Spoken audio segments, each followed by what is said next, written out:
सहज मार्गदर्शन।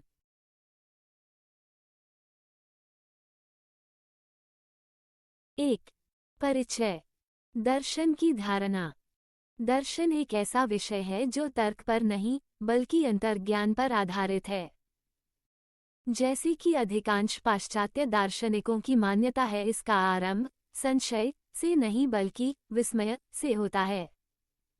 आमतौर पर दार्शनिकों ने, विशेषकर पश्चिम के दार्शनिकों ने, तथ्यों को बिना अपने जीवन में उतारे ही सिद्धांतों के बारे में समझने का प्रयास किया है।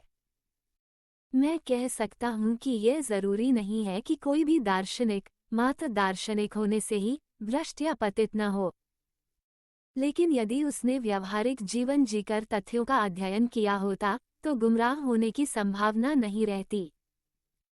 भारत के ऋषियों ने अपने जीवन में पहले व्यावहारिक रूप में अनुभव प्राप्त करने के बाद ही सामान्यतया दार्शनिक विषय को हाथ में लिया। उन्होंने मौजूदा तथ्यों का रहस्य अपनी पहुंच के स्तर के अनुसार जितनी अच्छी तरह से व्यक्त कर सकते थे किया है।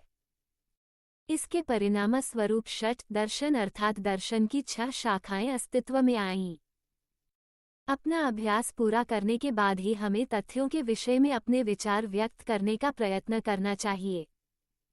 ये तो तथ्यों की सही जानकारी हासिल करने के लिए एक दार्शनिक के ध्यान देने योग्य मूलभूत बात है। 315 में सहज मार्गदर्शन। भारत आध्यात्मिकता का घर है और इसीलिए यहाँ वास्तविकता की खोज की चेष्टाएं हर युग से क्रियाशील रही हैं। आध्यात्मिकता उस शक्ति से संबंधित एक विज्ञान है जिसका प्रवाह मौलिक स्रोत से होता है और जिसमें ग्रंथियों के रूप में सृजन एवं संहार दोनों की ही क्षमता होती है। भारतवर्ष के ऋषियों ने मानवता के सुधार के लिए उस सृजनात्मक शक्ति का उपयोग किया। विध्वंसक शक्ति भी इतनी प्रचुर मात्रा में पाई जाती है कि परमाणु बम भी इसकी तुलना कुछ नहीं है। योगी इन चीजों का उपयोग दैवी आदेश और अपनी इच्छा शक्ति के अनुसार करता है। वर्तमान में भी इस शक्ति का उपयोग हो रहा है और एक नए संसार का सृजन हो रहा है। आध्यात्मिक पुनर्जागरण होना अवश्यंभावी है और भारत फिर से विश्व का नेतृत्व करेगा। समय चाहे जितना भी लग जाए, इससे कोई फर्क नहीं पड़ता। दूसरे राष्ट्रों को महसूस होने लगा है कि आध्यात्मिकता के बिना किसी भी राष्ट्र का अस्तित्व कायम नहीं रह सकता। कूटनीति और दांव पेंच का युग अब तेजी से समाप्त हो रहा है। इस शताब्दी के अंत तक एक बड़े परिवर्तन का होना अवश्यंभावी है। प्रत्येक मनुष्य को नियति जो घटित होने वाला है का सहर्ष स्वागत करना चाहिए और आध्यात्मिकता के पथ पर आ जाना चाहिए। इसी में उसका कल्याण निहित है। मैं यह महानतम दर्शन प्रकट कर रहा हूँ। शुरू में शायद लोग इसे न समझ पाएं, परंतु कालांतर में वे अवश्य ही इसका इसी रूप में अनुभव करने लगेंगे। सहज मार्ग का इतिहास। अल्पविराम। महान हस्तियां अकस्मात ही नहीं पैदा हुआ करती, वे तभी अवतरित होती हैं जब संसार आतुरता से उनकी प्रतीक्षा करता है का यही विधान है। विधि। भारत जो कि आध्यात्मिकता का घर है, अंधेरे में भटक रहा था और युगों की अपनी प्राचीन योग प्रणाली को पूरी तरह भूल चुका। 316 परिचय था। सूक्ष्म आध्यात्मिकता की भावना का स्थान ठोस भौतिकवाद ने ले लिया था। अज्ञान के काले बादल चारों ओर मदरा रहे थे। यौगिक प्राणाहुति हिंदुओं के लिए बिल्कुल अनजानी हो गई थी। ऐसी स्थिति में जब आध्यात्मिकता असहाय होकर लड़खड़ा रही थी, तब मानवता के उत्थान के लिए और हालात को सुव्यवस्थित करने के लिए किसी महान व्यक्तित्व की अत्यंत आवश्यकता थी। वो 2 फरवरी 1873 बसंत पंचमी का शुभ दिन था, जब दिव्य शक्ति पृथ्वी पर समर्थ गुरु महात्मा श्री रामचंद्र जी महाराज के रूप में उत्तर प्रदेश के फर्रुखाबाद जिले के फतेहगढ़ स्थान पर उतरी। इस आनंददायक दिवस ने मानो वर्ष की सबसे सुंदर ऋतु के साथ समन्वित होकर सबके दिलों में भी बसंत की ताजगी भर दी। उनके अवतरण के इस आनंदमय काल ने आध्यात्मिक जागरण के एक नए युग का प्रारंभ किया है, जिसमें मानव अस्तित्व की समस्या का व्यावहारिक हल मिलता है। आध्यात्मिक क्षेत्र में उनके द्वारा लाई गई बेमिसाल क्रांति को अपने मन में याद करके हम खुशी और विस्मय से भर जाते हैं। उन्होंने मानव अस्तित्व की समस्या, जो बड़े से बड़े ऋषियों को हमेशा से भ्रमित करती आ रही थी, उसका बहुत ही सरल हल प्रस्तुत किया है। में इस दिव्य विभूति का जन्म एक सम्मानित कायस्थ परिवार हुआ था। उनका बचपन उनकी माता से प्रभावित रहा, जो एक सुसंस्कृत और सरल महिला थी और अपना अधिकांश समय भक्ति और पूजा में बिताती थीं। उनके प्रभाव के कारण उन्होंने बहुत छोटी उम्र में ही अंत प्रेरणा प्राप्त कर ली। घटना इस प्रकार है कि एक दिन जब वे अपने साथियों के साथ खेल रहे थे, तब किसी दिव्य शक्ति ने उनके अंतःकरण में ऐसा भाव जगाया कि वे जिसमें संलग्न हैं उस प्रयोजन के लिए नहीं आए हैं। उन्हें आत्मा साक्षात्कार करके खुद को आगे के एक महान कार्य के लिए तैयार करना है। इस प्रकार ज्यों ही उनकी आत्मा जागृत हो उठी, वे इस कार्य में पूरी निष्ठा से जुट 317 सहज मार्गदर्शन गए। उन्होंने केवल 7 महीने में ही पूर्णत्व प्राप्त कर लिया, जो कि सचमुच बेमिसाल है। तब से उन्होंने अपना संपूर्ण जीवन आध्यात्मिक कार्य के लिए समर्पित कर दिया। वे हमारे मिशन के आदि गुरु हैं, योजक चिन्ह। वे संयम, सहनशीलता और भक्ति के मूर्त रूप थे। उनके साथ प्राणाहुति द्वारा यौगिक प्रशिक्षण के एक नए युग का आरंभ हुआ, जिस पर उनका पूर्ण अधिकार था। उन्होंने एक ऐसा मार्ग दिखाया जिसके द्वारा मनुष्य एक ही जन्म में गृहस्थ आश्रम में रहते हुए भी पूर्णत्व प्राप्त कर सकता है। वे कहा करते थे कि गृहस्थ जीवन की परेशानियां और तकलीफें आध्यात्मिक उपलब्धि के लिए तपस्या और त्याग के समान हैं।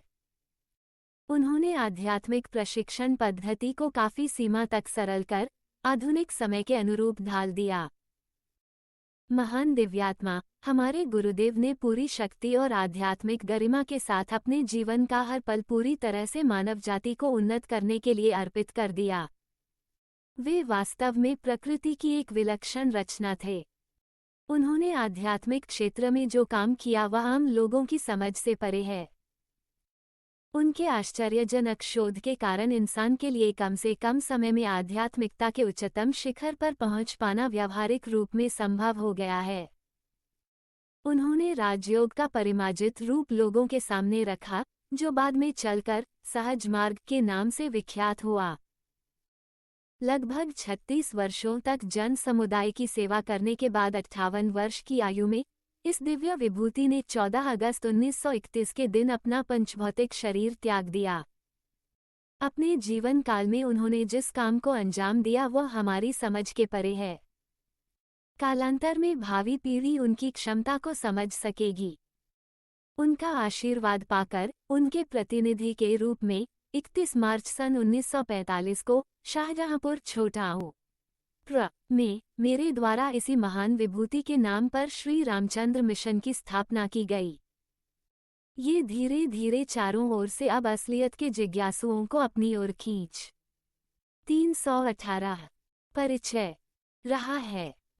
मुझे खुशी है कि मालिक की कृपा इस दिशा में कार्य कर रही है और उससे लाभान्वित होने के लिए लोग खींचे चले आ रहे हैं। आजकल मिशन में जिस सहज मार्ग साधना पद्धति का अनुसरण किया जाता है, वह ईश्वर साक्षात्कार के लिए एक सरल और स्वाभाविक पथ प्रस्तुत करती है। सहज मार्ग दैनिक जीवन में ऐसे कठोर कायदे कानून के पालन करने की सलाह नहीं देता जिनका पालन करना संभव नहीं होता।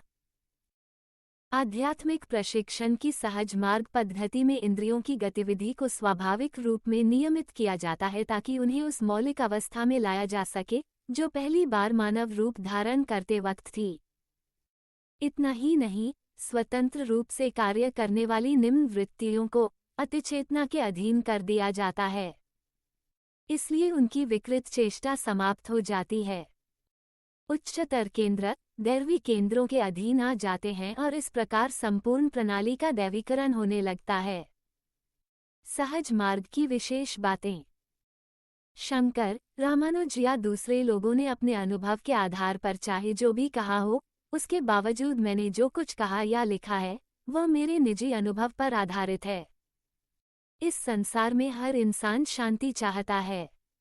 इसका मतलब है कि उसका ध्येय आत्मा साक्षात्कार या आत्मानुभूति नहीं है। इन हालात में उसे सिर्फ शांति ही प्राप्त हो सकती है, आत्मा साक्षात्कार नहीं।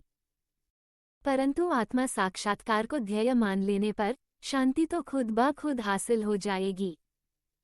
हमें साक्षात्कार की सिर्फ जानकारी हासिल नहीं करनी है, बल्कि उसे पाने की कोशिश भी करनी है। आमतौर पर लोगों का ख्याल है कि वर्तमान जीवन में मोक्ष प्राप्त करना मुश्किल ही नहीं, बल्कि नामुमकिन है। परंतु यह एक गलत धारणा है। किसे मालूम है कि मोक्ष की ओर ले जाने वाला 319 सहज मार्गदर्शन, शायद यही हमारा अंतिम जन्म हो। हमारे गुरुदेव का दावा है कि सच्ची लगन और सच्चे गुरु के मिल जाने पर साधक न केवल इस जन्म में, बल्कि इस जीवन के थोड़े समय में ही ऐसी अवस्था हासिल कर सकता है। उन्होंने इसे साबित कर दिखाया है, परंतु शब्दों में उस सबूत का वर्णन करना मुमकिन नहीं है। केवल हमारा व्यक्तिगत अनुभव ही इसे दर्शा सकता है। लोगों की सामान्य मान्यता यह है कि ईश्वर को जंगल में ही पाया जा सकता है, मानो वह जंगल का निवासी हो। बिल्कुल गलत और बेतुकी है। मेरा मानना है कि उसे अपने हृदय में ढूंढना ही बेहतर है, परंतु इसके लिए वैरागी जैसा हौसला होना चाहिए। सांसारिक जिम्मेदारियों को भूलकर घर छोड़कर चले जाने और बिना किसी निश्चित उद्देश्य या प्रयोजन के इधर उधर भटकने का कोई औचित्य नहीं है। असलियत तो यह है कि वैराग्य की उस अवस्था में भी शायद ही कोई सांसारिक भावनाओं से पीछा छुड़ा पाता हो। इस साधना प्रणाली की सबसे बड़ी विशेषता यह है कि यह आम इंसान की घरेलू जिम्मेदारियों और फर्ज का पूरा ख्याल रखते हुए भी उसकी रोजमर्रा की जिंदगी के साथ साथ चलती रहती है, ताकि जीवन के दोनों पहलू सांसारिक एवं दिव्य समान रूप से दीप्तिमान हो सकें। हमारा मकसद सिर्फ इन सिद्धांतों का प्रचार करना या उपदेश देना ही नहीं है, बल्कि उनका पालन करना और उन्हें दैनिक जीवन में लागू करना भी है। मिशन का उद्देश्य सहज मार्ग की इस नई पद्धति के जरिए अपने सद्गुरु के आदर्शों का प्रसार करना और एक प्रकार से सोए हुए समस्त जन समुदाय में दिव्य चेतना जगाना है, जिससे वे प्रगति के पथ पर अग्रसर हो सकें। इसके लिए जरूरी है कि आधुनिक जीवन से मेल न खाने वाली, प्रायश्चित और जबरदस्ती ब्रह्मचर्य का पालन कराने वाली रूढ़वादी पद्धतियों को हटाकर उनकी जगह सरल और स्वाभाविक पद्धति का पालन किया जाए। 320 परिचय। जहाँ तक मोक्ष या पूर्ण मुक्ति का संबंध है, लगभग सारे प्राचीन और वर्तमान मनीषी इस बात पर एकमत हैं कि राजयोग ही एकमात्र ऐसा मार्ग है जो मानवीय पहुँच के दायरे में आने वाली अंतिम अवस्था तक पहुँचाने का दावा करता है। पूर्णत्व या साक्षात्कार की चाह रखने वाले हर इंसान को कभी न कभी इस मार्ग का सहारा लेना ही पड़ेगा। सहज मार्ग राजयोग के सिद्धांतों के काफी करीब है, परंतु उस प्रणाली राजयोग की अनावश्यक बातें हटाने के लिए कुछ संशोधन और परिवर्तन अवश्य किए गए हैं। 9 सहज मार्ग साधना की प्रमुख विशेषता है गुरु की सहायता। इसलिए एक ऐसे सुयोग्य मार्गदर्शक की तलाश करना अभ्यासी के लिए जरूरी हो जाता है, जो प्राणाहुति की यौगिक प्रक्रिया द्वारा अपनी शक्ति प्रवाहित कर उसकी सहायता करता हुआ उसे आगे ले जा सके। गुरु अपनी आंतरिक शक्ति का उपयोग कर अभ्यासी के अंदर सोई हुई शक्ति को जगा देता है और दिव्य धारा के प्रवाह का रुख प्राणाहुति द्वारा अभ्यासी के हृदय की ओर मोड़ देता है। परिणाम ये होता है कि अभ्यासी असीमानंद का अनुभव करता हुआ आध्यात्मिक रूप से तरक्की करता जाता है। अभ्यासी को सिर्फ खुद को इसे ग्रहण करने के लिए तैयार करना होता है, या दूसरे शब्दों में खुद को इसके योग्य और सुपात्र बनाना होता है। इस तरह जिसके लिए पहले कड़ी मेहनत करने की जरूरत पड़ती थी, उसे अब काफी कम समय में बिना ज्यादा कुछ किए आसानी से हासिल किया जा सकता है। परंतु ये सब व्यावहारिक ज्ञान है जिसे शब्दों में व्यक्त नहीं किया जा सकता। सिर्फ व्यावहारिक अनुभव द्वारा ही इसके फायदे महसूस किए जा सकते हैं। 2 शांति की अवस्था का स्वाद तो बहुतों ने जरूर चखा होगा। हकीकत तो यह है कि असली शांति की सही हालत तो समझ से भी परे है। इसमें किसी तरह का विरोधाभास नहीं होता।